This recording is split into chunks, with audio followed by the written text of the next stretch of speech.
assunto e fala sobre eleições. Terminou na última sexta-feira a janela partidária, que é o prazo de um mês, que permite deputados federais, estaduais e distritais trocar de partido para concorrer a cargos nas eleições de outubro. A janela autoriza a troca partidária dentro das regras da lei eleitoral, ou seja, o deputado que deixar a sigla em que está para outra legenda não perderá o mandato por conta disso. Pelo menos 37 deputados federais já mudaram de partido, segundo a Câmara dos Deputados. O número pode ser maior com as mudanças que ainda não foram informadas. De qualquer forma, não houve mudança no perfil dos partidos dominantes. A gente vai falar um pouquinho sobre isso. Pessoal, vamos chamar nosso especialista para a gente falar sobre os números? Ou a gente fala sobre os números logo? O que vocês preferem? Me conta. Vamos falar com o Magno, então. Magno já está com a gente? Oi, Magno Carro com a gente. Muito boa tarde. Obrigado pela participação aqui conosco. A gente já fala sobre os números dessa mudança aí na janela partidária, mas já te agradeço pela participação. Muito boa tarde. Boa tarde, Neila. Boa tarde, Felipe. Sempre um prazer estar aqui batendo um papo com vocês. Olha só, não tivemos muita mudança nas forças das bancadas no partido, e aí eu vou explicar por quê. Olha, o PL foi o partido que mais cresceu nos números absolutos, passou de 88 para 97 deputados, com isso ampliou a posição para a maior bancada da casa, lembrando que na eleição passada tinha 99 deputados. O Podemos foi o partido com o maior crescimento proporcional. Saltou de 16 para 27 deputados, uma alta de quase 70%. Em menor escala, seguem o Solidariedade, com avanço de 20%, PSD, PP e PSOL e Rede com altas moderadas. Bom, então a gente vai falar um pouquinho sobre isso, porque como a gente pode perceber, o PL sim cresceu e o PDT tem a maior perda de deputados. A gente precisa entender, Magno, que isso vai influenciar nessas eleições de 2026. O PL se manteve aí como a maior bancada, a estrutura de forças dentro da Câmara dos Deputados não muda muito. O que a gente pode esperar e o que influencia nessas eleições de 2026? Bem, Neila, o perfil ideológico também tende a se manter imutado. Esse crescimento do PL vem de deputados que já eram próximos ali ao bolsonarismo, que já tinham o seu eleitorado próximos à direita. Então, o que acontece é mais ou menos uma acomodação já dentro dos pontos ideológicos perseguidos por cada deputado, no caso. O PL, a gente entende como que ele acaba sendo esse polo de atração, não apenas por ter um candidato à presidência da República no campo da direita que se mostra competitivo nesse momento. O PL também tem uma baita estrutura partidária, tem o maior dos fundos partidário e eleitoral entre os partidos, então é um polo de atração para pleiteadores a uma vaga na Câmara dos Deputados que outros partidos não conseguem se igualar. Mas também tem outros fatores, há fatores regionais, por exemplo, a situação dos partidos em cada estado, se um partido num estado é receptivo a uma liderança política ou se não é. Nem todas dessas mudanças têm a ver exatamente com a preferência de um político por um partido ou exatamente a sua harmonia ideológica. Em geral, o político não vai ofender a sua inclinação ideológica ou dos seus eleitores na sua escolha partidária. Mas há muitos outros fatores para um político tomar essa decisão no momento eleitoral. Olhando para adiante, eu penso que os pontos que a gente precisa observar com mais atenção vai ser mesmo a formação do próximo Congresso e a eleição presidencial. Me parece que os últimos dois congressos, nas últimas duas legislaturas, nós tivemos uma composição razoavelmente parecida, com um Congresso mais inclinado à direita, à centro-direita, menos inclinado à esquerda. Tradicionalmente, a eleição de um presidente da República de esquerda tendia a encher um pouco mais os partidos de centro-esquerda, a encher um pouco mais os partidos do Centrão que conseguiam se agregar num governo de esquerda, mas a gente viu isso muito menos nessa última legislatura. Os partidos de centro não conseguindo reter muito os deputados, talvez reflexo da crise que o União Brasil vem vivendo, perdeu alguns deputados do União Brasil nessa rodada da janela partidária, principalmente para o PL, ou talvez resultado da própria independência que os deputados adquiriram frente aos seus partidos por conta do aumento do volume das emendas. Então, para fazer uma perspectiva de futuro baseado nessa janela partidária, me parece que um partido que já era forte consolidou a sua força, o PL chega a número de deputados na sua bancada que a gente não via desde o PFL nos anos 90, mas isso projeta muito mais uma força que o PL tem hoje em termos de estrutura e fundo e perspectiva de poder, dado que Flávio Bolsonaro, nesse momento pelo menos, é competitivo, do que qualquer coisa para o futuro. Os deputados costumam ser bastante volúveis, bastante maleáveis, então nada impede que muitos desses deputados que hoje possam se eleger por partidos de direita, de centro-direita ou de centro possam se acomodar com um eventual governo de esquerda no ano que vem, por exemplo.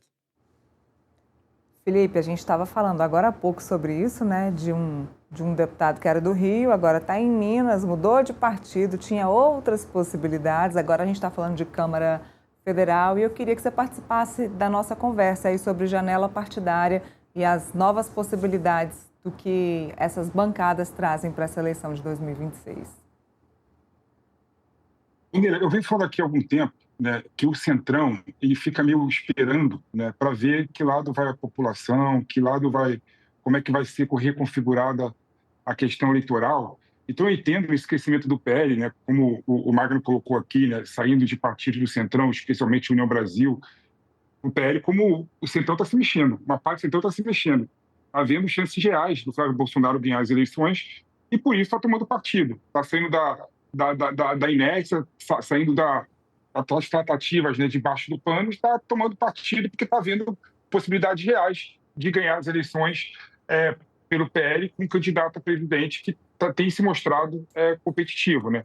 E, por outro lado, você vê, infelizmente, né, partido de esquerda sendo completamente aniquilado, né? O PDT, é bom lembrar, o PDT foi o partido do escândalo do INSS, né? Então, infelizmente, vários deputados e políticos do PDT saíram do PDT e o PDT, com essa política de virar satélite do PT, vai acabar se enfraquecendo e deve sumir, né? O partido do Leonel Brizola deve virar um partido nanico, até pela falta de compromisso com o Brasil. Aí eu queria aproveitar o Magno aqui, né? Queria saber a opinião dele sobre esse assunto, Centrão, movimento do Centrão em relação ao PL, né? E se você vê que o PSD, né, que a gente pouco falou em relação à reconfiguração, né, pode também ser um partido forte em nível nacional com a candidatura do Caiado. Sim, Felipe. Bom, o ponto de atração do PSD para muitos políticos hoje é oferecer essa possibilidade de uma visão nacional, de ser um partido que tem um projeto nacional. Nos últimos meses, a gente viu muitas movimentações em direção ao PSD, de crescimento do PSD, de pessoas, por exemplo, no Rio de Janeiro, dizendo, olha, nós estamos nos juntando a um partido que tem uma proposta nacional, principalmente para um campo que hoje está carente, e está carente pelo menos desde 2017, 2018, quando virou a política brasileira focada nos polos do bolsonarismo e do lulismo. Então, o PSD se oferece não apenas como um partido muito forte, que é um partido estruturado, grande e pulverizado no Brasil, que também e que são pontos muito importantes, você ter um partido com a capilaridade do PSD, mas para aqueles políticos que precisam de uma ancoração, um ancoramento ideológico, o PSD, sem fazer isso, consegue fazer isso também. Mesmo com o pé na canoa do Tarcísio e uma na do Lula, o PSD consegue oferecer para esses políticos uma visão de que bom, há algo sendo construído aqui, se não exatamente com o Caiado, mas pelo menos a candidatura do Caiado posiciona o partido como, pelo menos em teoria, um partido que está aí para disputar o grande palco da política brasileira, as eleições presidenciais, e como um player sério, assim, não é com um político que vai lá só fazer figuração, porque o Ronaldo Caiado tem uma vida pública muito longa e acho que não é razoável esperar que o Ronaldo Caiado vai lá ser escada do Flávio Bolsonaro. Se ele veio a tão longe, me parece razoável acreditar que o Caiado vai fazer uma campanha, bom, séria.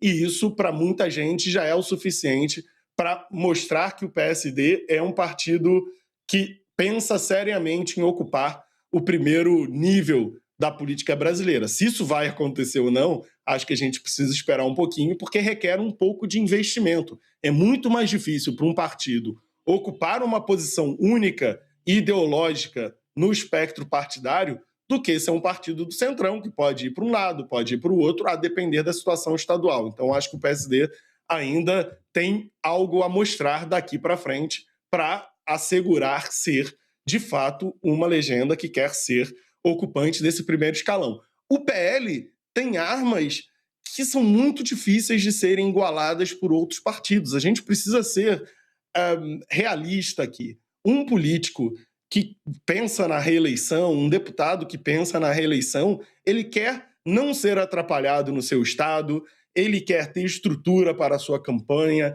ele quer ter fundo partidário, ele quer ter fundo eleitoral. O PL consegue, de certa maneira, oferecer muitas dessas coisas, principalmente o fundo eleitoral para quem já tem mandato, porque é um partido muito grande que vai ter muito dinheiro para financiar campanhas. Então, para um deputado médio da Câmara dos Deputados, que talvez está, não sei, no PSDB, mas que tem um eleitorado mais à direita, para ele faz pouco sentido estar no PSD sem saber se vai receber muito fundo ou pouco fundo, porque o partido encolheu, porque tendo uma oferta do PL. Faz pouco sentido estando num partido como União Brasil, que tem divisões internas, que está em conflito nessa federação com o PP, talvez tenha um deputado rival dele no seu estado, que é do PP, do que migrar com o PL. O PL tem conseguido fazer essa pacificação nos estados de forma razoavelmente tranquila para um partido desse tamanho, tem muito fundo a oferecer e a abordagem dos partidos em relação a políticos com mandato. É claro que tem um ponto ideológico, eu não acho que ninguém vai sair do PT e vá para o PL, ou vá do PL ou vá ir para o PT, mas também tem um ponto muito concreto a respeito da candidatura, da campanha que está vindo por aí. O partido chega no deputado e diz: você tem mandato, nós estamos oferecendo X milhões de reais de fundo para todo mundo que tiver mandato e for concorrer. Você não quer?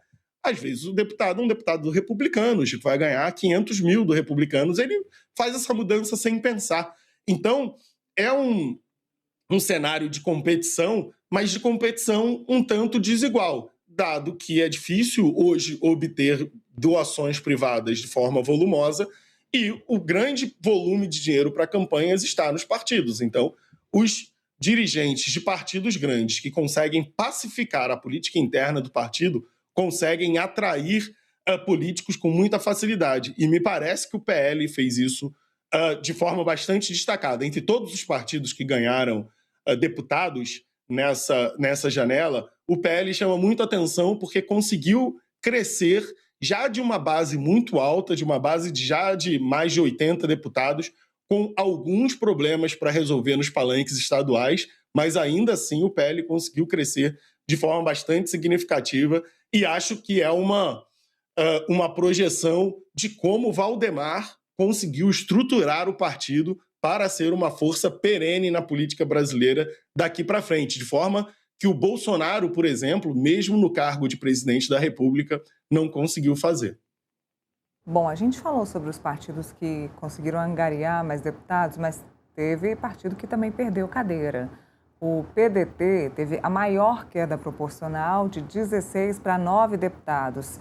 O PRD, 6 para 3 cadeiras. União Brasil registrou a maior redução em números absolutos, 59 para 51.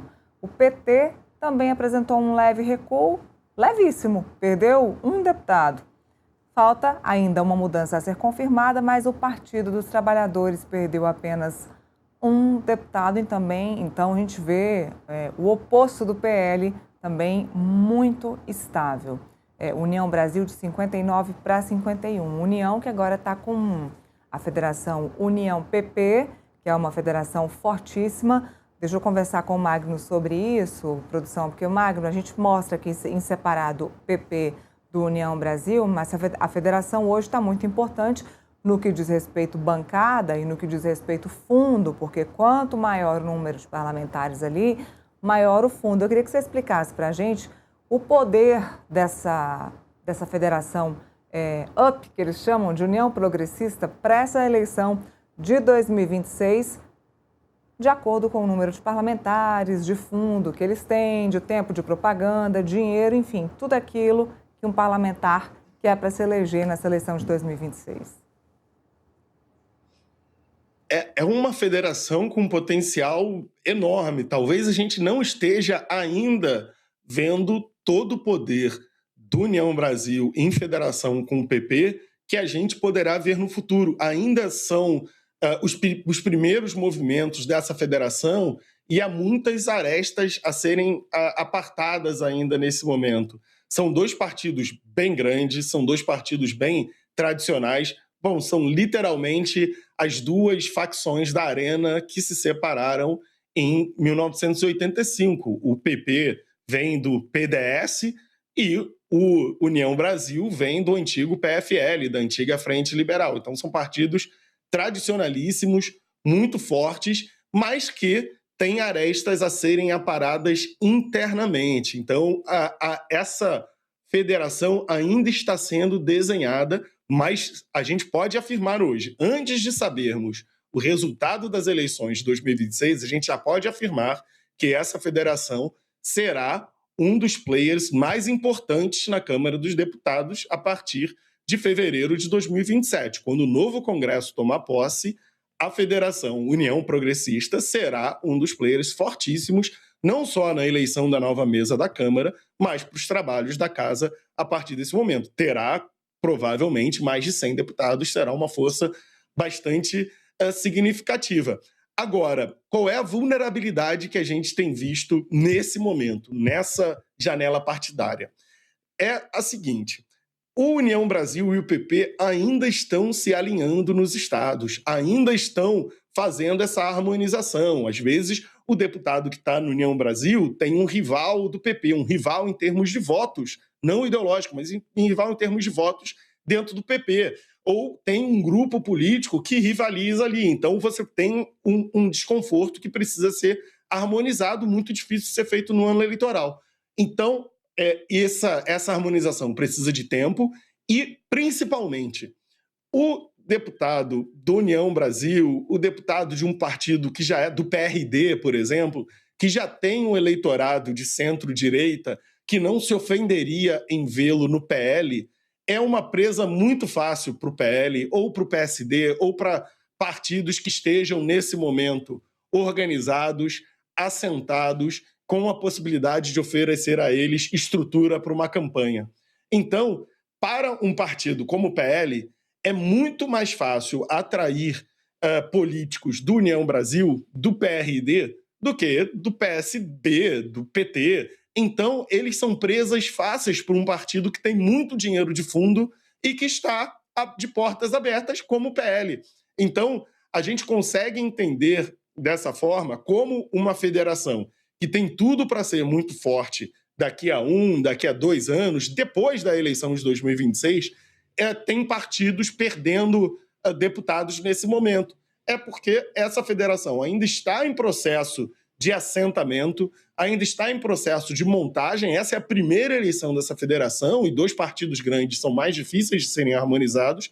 E você tem o PL, que não ofenderia nenhum dos eleitores de um deputado do União Brasil, não ofenderia ideologicamente um deputado do União Brasil, e está aí com muito fundo, com muito dinheiro para atrair, muita estrutura para atrair candidatos. Do PDT, eu acho que a gente vê outro fenômeno. Tem, claro, o escândalo do INSS. É um partido fechado, é um partido comandado pelo mesmo grupo desde quase sempre, né? O Lupe se vê como o herdeiro do Brizola, e o Lupe está à frente do PDT há bastante tempo, teve perdas importantes e talvez esteja passando por um processo diferente da Federação União Brasil-PP. É um processo, talvez, de um partido que precise pensar numa possível federação daqui para frente, precise pensar numa atuação em conjunto com outros partidos, porque nos últimos anos deu bastante e os está tendo repercussões complicadas, não apenas em termos de associação a escândalo, não apenas a você ficar satélite de um outro partido, mas também de você não ter mais essa estrutura da qual a gente está sempre falando e que é muito importante para os políticos. Você ser de um partido pequeno é muito difícil para concorrer numa eleição e acho que o PDT acaba sendo vítima disso também. Muito bem, a gente segue acompanhando agora como vão ser as eleições de 2026 depois da janela partidária. Magno Cal, cientista político, foi quem falou com a gente hoje, nessa segunda-feira, e a quem eu agradeço a participação aqui no Contexto. Um abraço, Neila, um abraço, amigo Felipe, sempre um prazer falar com vocês. Forte abraço. Até a próxima.